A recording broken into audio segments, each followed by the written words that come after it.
Bismillahirrahmanirrahim. Assalamualaikum warahmatullahi wabarakatuh. Kembali lagi di channel Navigatex, channel yang membahas tentang update terbaru peraturan perpajakan dan permasalahan mengenai perpajakan. Di kesempatan kali ini kita akan membahas atau kita akan belajar ya bagaimana cara menggunakan aplikasi Ibupot PPh pasal 21 ya.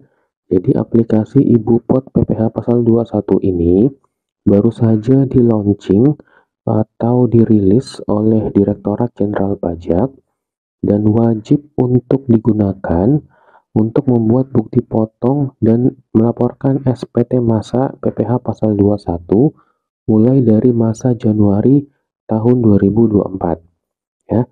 Jadi mulai masa Januari 2024 pelaporan SPT masa 21 ya dan pembuatan bukti potong itu sudah wajib menggunakan Ibupot ini. Untuk masa Desember 2023 ke bawah itu masih bisa menggunakan aplikasi iSPT dan e-filing. Ya. Sekarang kita masuk ke tutorialnya ya. Jadi pertama-tama tentu saja kita masuk dulu ke website DJP Online ya. Masuk ke website DJP Online, masukkan NPWP pemotong, lalu kata sandi, passwordnya ya, kemudian masukkan kode keamanan dan klik login. Lalu setelah kita masuk untuk user yang baru pertama kali mau menggunakan Ibupot PPh pasal 21 ini, terlebih dahulu harus mengaktifkan fitur aplikasinya ya. Jadi harus diaktifasi dulu fitur aplikasi Ibupot PPh pasal 21. Fitur aplikasinya ya itu ada di menu profil, bisa diklik menu profilnya, kemudian akan muncul aktivasi fitur ya. Aktivasi fitur, kita klik aktivasi fitur, kemudian akan muncul nih Ibupot 21 dan 26. Kita checklist Ibupot 21 dan 26-nya ya, dicentang, lalu diklik ubah fitur layanan ya. Setelah kita klik ubah fitur layanan, maka secara otomatis aplikasi Ibupotnya ini akan terlogout ya, atau aplikasi DJP Online-nya ini akan terlogout. Nah, ketika terlogout, kita login kembali, masukkan NPWP dan passwordnya, lalu kemudian muncul menu seperti ini. Kita klik lapor ya, kita masuk ke menu lapor. Setelah kita klik menu lapor ya, masuk ke dalam menu pra pelaporan ya, menu pra pelaporan. Kemudian muncul nih di sini aplikasi Ibupot 21 atau 26 ya. Yang sudah biasa menggunakan aplikasi Ibupot Unifikasi, saya yakin aplikasi Ibupot 21 dan 26 ini mungkin tidak terlalu susah karena hampir sama cara penggunaannya, cuman mungkin ada beberapa perbedaan sedikit saja. Oke, kita klik aplikasi Ibupot 2126 ini. Setelah kita klik ya, akan muncul 4 menu atau tampilannya seperti ini ya. Ada 4 menu, yaitu menu dashboard, bukti potong, SPT masa, dan pengaturan. Di menu dashboard ini adalah nanti untuk menampilkan SPT yang telah kita kirimkan ya. Jadi SPT yang telah dibuat dan telah dikirim atau telah dilaporkan itu nanti akan muncul di sini ya. Muncul nomor BPN-nya berapa, masa tahun pajaknya, apakah dia pembetulan, tanggal kirimnya tanggal berapa ya. Kemudian di menu bukti potong, di sini kita akan membuat bukti potongnya ya. Jadi di menu bukti potong itu untuk membuat bukti potong, lalu bukti potongnya itu diposting, kemudian akan masuk ke dalam menu SPT masa ya.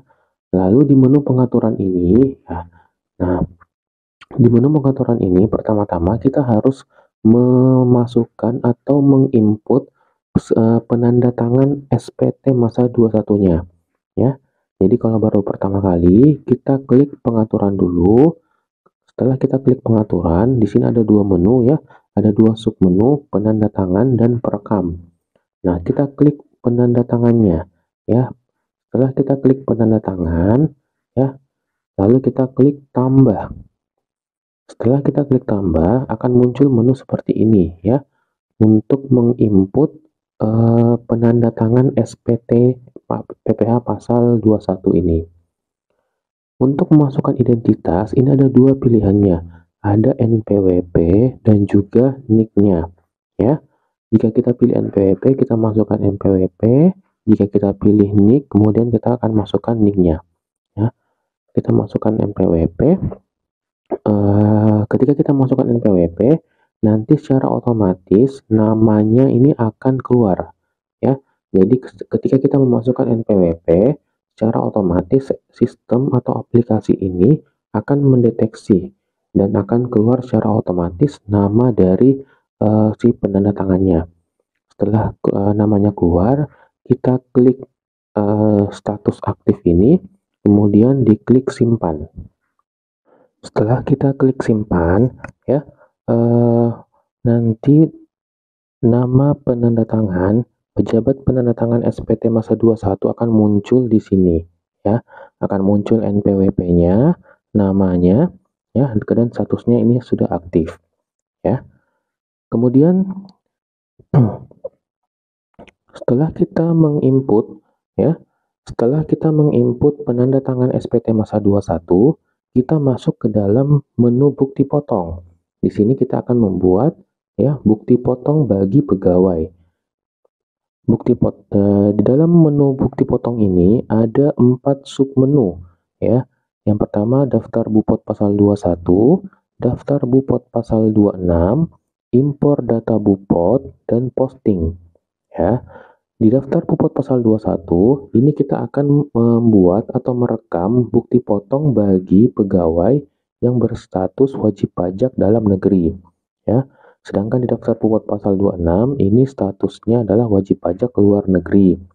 Impor data Bupot ya, dan kemudian posting ini untuk memindahkan bukti potong yang kita sudah rekam atau yang sudah kita buat ke dalam SPT masa ya. Oke, pertama-tama di daftar Bupot pasal 21 kita klik rekam ya, untuk merekam Bupot atau bukti potong pasal 21. Setelah kita klik rekam, akan muncul menu seperti ini ya. Ini untuk merekam bukti potong bulanan dan final atau tidak final. Contoh misalkan kita ini akan merekam bukti potong bagi pegawai tetap ya. Bagi pegawai tetap artinya yang untuk formulir 17218 yang diterbitkan setiap bulan ya. Di sini kita isi tahun pajak 2024, kemudian masa pajaknya kita isi Januari ya. Nah, untuk identitas di sini ada dua yang bisa kita masukkan. Ada NPWP dan juga NIK ya. Jika kita masukkan jika di sini kita klik NPWP, maka di sini kita masukkan nomor NPWP-nya ya. Ketika kita masukkan nomor NPWP, secara otomatis nanti akan keluar di sini nama beserta alamatnya ya. Nama dan alamat dari pegawai yang terdaftar di sistem. Apabila kita masukkan di sini NIK ya, NIK yang sudah divalidasi ya, nanti juga secara otomatis akan keluar nama dan alamatnya. Setelah kita input NPWP atau NIK, kemudian kita pilih kode objek pajak. Di sini kita pilih misalkan pegawai tetap ya.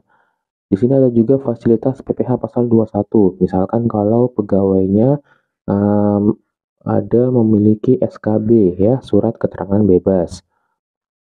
Tapi di sini kita contohnya tidak ada. Lalu untuk penghitungannya ya, skema penghitungannya di sini ada dua yang disediakan. Ada yang gross dan juga gross up. Bedanya apa? Ya, mungkin teman-teman sudah pada tahu. Kalau yang gross up itu jika PPH pasal 21-nya ditunjang atau ditanggung oleh perusahaan. Sedangkan gross ini PPH pasal 21-nya ditanggung oleh si karyawannya sendiri. Nah, kita masukkan jumlah penghasilan. Contoh misalkan penghasilannya adalah 5 juta ya. 5 juta jika di dalam tarif ter ini memang tidak dipotong PPh pasal 21 atau tarifnya 0%, ya. Sengaja saya masukkan 5 juta sebagai contoh, supaya nanti ketika pelaporan SPT itu tidak ada kurang bayarnya, jadi nihil, ya. Jadi ini sebagai contoh saja, kita masukkan 5 juta, PTKP-nya kita masukkan, misalkan K0, lalu setelah kita masukkan PTKP, kita klik di sini tombol hitung. Ya, setelah kita klik tombol hitung, maka secara otomatis nanti DPP-nya akan muncul, tarifnya akan muncul, dan PPh 21-nya berapa akan muncul juga. Ya, karena ini kita masukkan 5 juta, dia termasuk dalam tarifnya 0%, maka PPh pasal 21-nya adalah 0. Setelah kita input, kemudian kita scroll ke bawah, maka kita masukkan siapa penanda tangannya, ya, yang telah tadi kita input di sebelumnya. Setelah kita pilih siapa penanda tangannya, kita centang di sini, lalu kita klik simpan, ya. Setelah diklik simpan, nah tadi itu contoh untuk perekaman bukti potong PPh pasal 21, ya, untuk menu perekaman. Nah, selain menu perekaman, kita juga bisa membuat bukti potong melalui menu impor data Bupot, ya, melalui impor data Bupot. Impor data Bupot, ya, file Excel-nya itu bisa kita dapatkan di sini, ya, di petunjuk pengisian. Di sini ada link yang disediakan, kita tinggal klik di sini, nanti secara otomatis akan terdownload file Excel yang bisa digunakan untuk impor bukti potongnya. Oke, kita lihat Excel-nya. Excel-nya seperti ini, ya. Ini di dalam Excel-nya ini ada beberapa sheet, ya. Ada sheet rekap 21, 26, ada referensi daftar objek pajak, referensi daftar kode negara, dan referensi daftar PTKP, ya. Teman-teman yang kita isi itu hanya 3 ini saja, ya. Rekap, 21 dan 26. Sedangkan yang warna hijau ini, sheet yang warna hijau ini tidak usah kita ubah-ubah, tidak usah kita ganggu-ganggu, ya. Kita biarkan saja. Untuk sheet rekap tampilannya seperti ini, ya. Tampilannya seperti ini, ada tahun pajak, masa pajak, jumlah bupot PPh pasal 21, dan juga jumlah bupot PPh pasal 26. Perlu diketahui, ya, ini kita isi secara manual, jadi ini tidak otomatis, ya. Ini kita isi secara manual, misalkan tahun pajaknya 2024, kita ketik 2024. Masa pajak misalkan Januari, kita ketik 1, Februari kita ketik 2, dan seterusnya. Jumlah bukti potong PPh pasal 21-nya berapa banyak nih yang kita mau input melalui menu impor bukti potongnya. Apakah satu? Kalau misalkan hanya satu bukti potong, jadi kita kita ketik di sini 1. Kalau misalkan ada 10, kita ketik 10, ada 100, kita ketik 100, dan seterusnya, ya. Karena ini sebagai contoh, saya hanya memasukkan satu saja. Setelah itu, kita masuk ke sheet 21. Di sheet 21 ini ada banyak kolom, ya, mulai dari nomor, tanggal pemotongan, penerima penghasilannya. Ya, kita bahas satu-satu. Tanggal pemotongan ini kita isi terserah, ya, kapan kita melakukan pemotongan. Contohnya 31 Januari 2024. Kemudian penerima penghasilan. Di sini kita bisa masukkan dua identitas, apakah NPWP atau NIK, ya. Jika kita menggunakan NPWP, maka kita ketik manual NPWP. Apabila kita menggunakan NPWP, maka yang kita isi adalah kolom NPWP-nya saja, ya, di kolom D ini. Kita isi NPWP. Apabila kita menggunakan NIK, kita ketik di sini NIK, maka yang kita isi adalah di kolom E-nya, kolom NIK, ya. Pengisian NPWP dan NIK ini hanya angkanya saja, tidak ada tanda baca, tidak ada format khusus, hanya memasukkan angka saja, ya. Lalu kita ketik manual, nama penerima penghasilannya siapa, nama penerimanya siapa, lalu kita ketik alamatnya, alamat boleh hanya kota saja boleh, terus kita ketik kode objek pajak, ya. Kode objek pajak karena dia pegawai tetap kita masukkan 21101. Jika teman-teman tidak tahu kode objek pajaknya berapa, di sini ada disediakan referensi daftar objek pajak. Teman-teman bisa lihat di sini untuk pegawai tetap berapa, pegawai tidak tetap berapa kode objek pajaknya, untuk bukan pegawai berapa. Bisa dilihat di sini. Lalu kita isi penanda tangan menggunakan apa ya? Jadi identitas penanda tanganannya juga ada dua ya, ada NPWP dan NIK ya. Kalau kita menggunakan NPWP, kita ketik manual NPWP. Lalu kita masukkan NPWP si penanda tangannya. Apabila tadi kita menggunakan NIK, maka kita isi di kolom NIK-nya. Lalu kita isi kode PTKP ya, PTKP-nya berapa? Kita ketik manual. Misalkan contohnya K0. Lalu pegawai harian ini untuk pegawai harian ya. Ini untuk penghitungan PPh 21 bagi pegawai tetap ya. Kita isi tidak saja karena ini bukan pegawai tetap, ini bukan pegawai harian ya. Lalu menggunakan cross up ya, cross up atau tidak. Jika tidak, kita ketik tidak. Lalu kita isi penghasilan brutonya. Contoh kita masukkan 5 juta. Apakah ada fasilitas? Ya, jika tidak ada, kita ketik N. Jika ada, fasilitasnya apa? Apakah SKB atau DTP? Jika ada SKB atau DTP, kita input nomor SKB dan nomor DTP-nya ya. Tapi jika tidak ada, kita di sini hanya mengetikkan N saja. Oke. Jika sudah kita input ya, jika file Excel-nya sudah kita isi, file Excel-nya ini kita simpan, lalu kita ubah namanya menggunakan NPWP pemotong. Ya, jangan lupa file Excel-nya ini diubah namanya dulu, di rename ya. Di rename menjadi nama filenya adalah NPWP pemotongnya ya. Setelah itu setelah kita simpan file Excel-nya, kemudian kita masuk kembali ke menu impor data Bupot. Lalu setelah itu kita pilih nih jenis bukti potongnya apa, bulanan dan final atau tidak final. Tahun pajaknya 2024, masa pajaknya masa pajak apa, Januari misalkan. Lalu kita cari filenya ya. Lalu setelah itu kita cari filenya. Lalu kita upload file Excel yang tadi sudah kita input. Setelah itu ya, setelah kita mengupload file Excel-nya, kita klik tombol unggah ya. Setelah kita klik tombol unggah, maka secara otomatis file Excel-nya itu akan muncul di sini ya. Akan ada nama filenya, tanggal uploadnya ya, statusnya apa, sukses validasi. Jika ada kesalahan dalam pengisian file Excel impor yang tadi, maka di sini akan ada statusnya tidak sukses ya, atau belum tervalidasi ya. Kalau misalkan memang seperti itu, kita klik di sini tanda mata, lalu nanti akan ada muncul keterangan ya, gagal validasinya itu di sebelah mana, apa yang menjadi errornya. Nah, kita klik di gambar mata ini. Ini sudah sukses ya, sudah sukses validasi.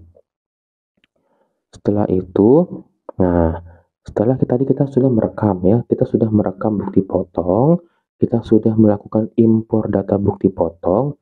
Nah, setelah itu kita coba lihat di menu Bupotnya ya. Di menu Bupot ini akan muncul nih yang tadi sudah kita rekam, dan yang kita sudah impor data bukti potongnya ya. Di sini statusnya masih belum posting ya, belum posting. Nah, apabila kita sudah kita lihat oh sudah benar nih, namanya sudah betul, jumlah penghasilannya sudah betul, jumlah PPh-nya sudah betul. Nah, setelah itu kita masuk ke dalam menu posting. Ini dia menu posting. Di dalam menu posting kita isi tahun pajaknya, lalu masa pajaknya. Setelah itu kita klik posting. Setelah kita klik posting, maka daftar bukti potong yang tadi telah kita buat akan masuk ke dalam menu SPT-nya ya. Akan masuk ke dalam menu SPT masa. Nah, kita klik menu SPT masa. Di dalam menu SPT masa ini ada dua submenu, yaitu perekaman bukti penyetoran dan penyiapan SPT masa PPh pasal 21 atau 26. Perekaman bukti penyetoran ini gunanya untuk merekam bukti setor atau bukti bayar apabila di dalam bukti potong yang kita buat tadi ada pajak yang terutang atau pajak yang dipotong, ya. Karena tadi saya sengaja buat bukti potongnya itu tidak ada pajaknya atau tarifnya 0%, maka tidak ada perekaman bukti penyetoran. Jadi tidak perlu bukti penyetoran yang direkam. Oh, ini contohnya. Apabila misalkan ada bukti penyetoran, kita klik tambah ya. Di sini kita klik tambah. Setelah kita klik tambah, maka akan muncul menu perekaman daftar bukti setor. Di sini ada NTPN ya. Apabila kita sudah melakukan penyetoran, maka otomatis pasti akan mendapatkan kode NTPN. Kita input di sini NTPN-nya, kita pilih tahun pajaknya, lalu klik cek surat setoran pajak.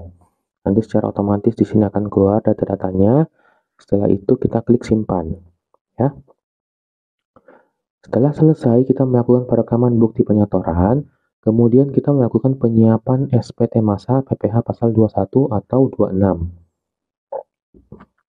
Menunya seperti ini. Apabila kita sudah klik ya, di sini muncul tahun pajak 2024, masa pajaknya 01 ya, jumlah PPh yang kurang disetornya 0 karena tadi saya memang sengaja membuat PPh-nya nihil. Statusnya masih draft, lalu keterangan SPT-nya belum dilengkapi ya, belum dilengkapi. Nah, di sini ada dua nih, ada dua tombol. Yang pertama di sebelah kiri ini adalah tombol ajukan bukti potong, yang di sebelah kanan adalah tombol untuk pengecekan SPT kalau nggak salah ya. Nah, setelah yang pertama kita klik dulu nih ya, kita klik dulu tombol ajukan bukti potong ini. Nanti dia akan mengakses data bukti potong yang ada di dalam servernya DCP ya, yang tadi sudah kita posting. Setelah itu kita tunggu beberapa saat. Setelah kita klik ajukan ini, lalu kita klik tombol yang di sebelah kanan ya. Apabila tadi kita sudah klik ini ya, ini tombol untuk melengkapi SPT, maka akan muncul menu seperti ini ya. Kita lihat namanya, ini nama pemotongnya, NPWP, email, alamat, tahun masa pajaknya 2004 Januari ya. Nah, kita cek satu persatu apakah sudah betul semua data-datanya. Lalu kita lihat di pegawainya ya, apakah sudah betul nih jumlah penerimanya. Ya, tadi kan kita input ada 2 orang. Nah, oke, jumlah penerimanya artinya 2. Jumlah penghasilan brutonya sudah betul atau tidak. Jumlah pajak dipotongnya sudah betul atau tidak. Apabila semuanya sudah betul, maka kita scroll ke bawah, kita pilih lagi nih penanda tangan SPT ya. Setelah kita pilih, lalu kita klik simpan. Setelah kita klik simpan, maka secara otomatis status dari SPT-nya itu adalah siap kirim. Ya, keterangannya itu SPT-nya siap kirim. Apabila keterangan di SPT belum seperti ini ya, belum lengkap, misalkan coba kita klik perbarui. Klik perbarui, nah itu nanti akan berubah nih keterangan SPT-nya menjadi siap kirim. Apabila keterangannya sudah berubah seperti ini menjadi siap kirim, kita klik lagi nih di tombol sebelah kanan yang paling ujung. Ini adalah tombol untuk mengirim SPT-nya. Ya, setelah kita klik ini, nanti akan muncul menunya seperti ini. Akan muncul di sini kirim SPT. Ya, kita klik kirim SPT, maka secara otomatis akan muncul ini ambil kode verifikasi. Kita klik di sini kode verifikasi, kita cek email yang ada ya, email yang terdaftar. Di situ akan ada kode verifikasi yang dikirimkan. Lalu kita masukkan kode verifikasinya ke dalam sini. Setelah itu kita klik kirim SPT. Selesai ya. Pembuatan SPT masanya sudah selesai. Jadi alur pembuatan bukti potong, pelaporan SPT masa ya seperti itu. Ada yang bertanya apakah pelaporan SPT masa 21 ini menggunakan sertifikat elektronik atau tidak? Ini tidak menggunakan sertifikat elektronik ya, tidak seperti Bupot Unifikasi dan e-faktur ya. Jadi untuk Bupot 21 dan pelaporan SPT masa 21 itu tidak menggunakan sertifikat elektronik, tapi hanya menggunakan kode verifikasi yang nanti akan dikirim ke dalam emailnya. Oke. Mungkin hanya seperti itu saja tutorialnya. Mungkin teman-teman nanti bisa coba sendiri. Kalau misalkan memang di dalam percobaan atau di dalam pembuatan bukti potongnya masih ada kendala, ya, masih ada hambatan atau mungkin masih ada pertanyaan, boleh ditanyakan di kolom komentar. Nanti saya akan coba bantu untuk menjawab, ya. Jangan lupa juga untuk di-subscribe channel ini, supaya nanti channelnya semakin berkembang dan bisa semakin banyak memberikan informasi terkait perpajakan. Terima kasih perhatiannya. Sampai di sini saja. Assalamualaikum warahmatullahi wabarakatuh.